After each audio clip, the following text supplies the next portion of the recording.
تەنها لە ماوەی هەفتەیەکدا لە سنووری پارێزگای سلێمانی 2 حاڵەتی خۆکوشتن بە چەک تۆمار کراون. پۆلیسی سلێمانی دەڵێت بەکارهێنانی چەک بۆ خۆکوشتن لە پلەی یەکەمدایە بەشێکی زۆر لە هۆکارەکانیش کۆمەڵاتین و کێشەی نێوان ژن و مێردن. لەم چەند ساڵەی دواییشدا بەهۆی بەردەوامی قەیرانی دارایی و نەبوونی گوزەرانێکی شایستە وای لە تاکەکان کردووە بڕیاری کۆتایی هێنانی ژیانی خۆیان بدەن. زۆر جاریش بۆ ڕزگاربوون لە گرفتی دارایی پەنا بۆ فرۆشتنی ئەندامەکانی جەستەیان دەبن. ئەم هەفتەیە 2 حاڵەتی خۆکوشتنمانە بۆ کار دووچیان بەداخەوە ئافرەتن. یەکیان لە شارۆچکەی عەربەتەکەوە خێزاندارە هاوسەری هەیە و 4 ماڵیشی هەیە. ڕووداوی دووەمیشمان لە گەڕێکی خەبات بووە دیارە خوێندکارێکە کچێکی خوێندکارە تەمەنی 17 ساڵە. چەکەکە هی باوکێتی کە لە ماڵەوە لی بەجێماوە خۆی لە ئەرگبینین بووە. 1 فیشک بەسەر سنگەوەیەتی. حاڵەتەکانی خۆکوشتن بۆیە زیاتر گومان دروستەکە کە دەستی کەسێکی تیابێ.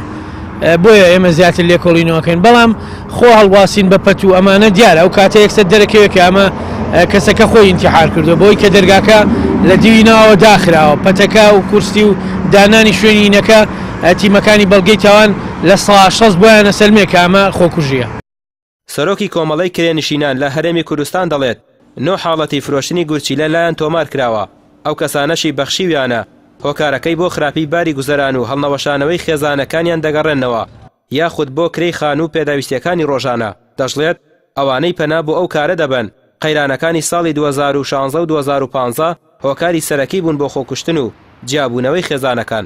دەبێ بە زووترین کات هەوڵ بن ئەم قەیرانە چارەسەرکەن چونکە بەداخەوە حاڵەتی وەکوتم گورچی لە فرۆشن هەیە، حاڵەتی خۆکوشتن هەیە، حاڵەتی خۆسووتاندنێ لە شاری سلێمانیا بووە کە ئافرەتی خۆی سووتان و گیانی دەزا و حاڵەتی گورچی لە فرۆشنە بووە و حاڵەتی بەتاکی لە بەخادەی کرێخانویان پێنادرێ ناتوان بژێ ژیانی خۆیان بن هەر بەس کرێخانوو نییە ینی کە تۆ بژێ ژیانە کە تۆ کرێخانووە کرێ عەیادەیە کرێی دابووی مەکتەبە کرێ کۆمەڵەشتە بۆیە پێویستە حکوومەت هەرێمی کوردستان بە زووترین کات ئاوڕێک لەم کێشانە باتەوە هەوڵ با 2010 بکە بە کلیلی چارەسەرکردنی ئەم قەیرانانە.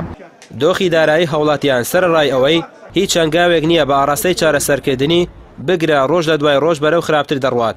بەپێی قسەی توێژەرانی کۆمەڵاتیش قەیرانی دارایی هۆکاری سەرەکیە بۆ جیابوونەوەی خێزانەکان و خۆکوشتنی هاوڵاتیان. ڕامی ڕسمان کەناڵی ئاسمانی پێام سلێمانی.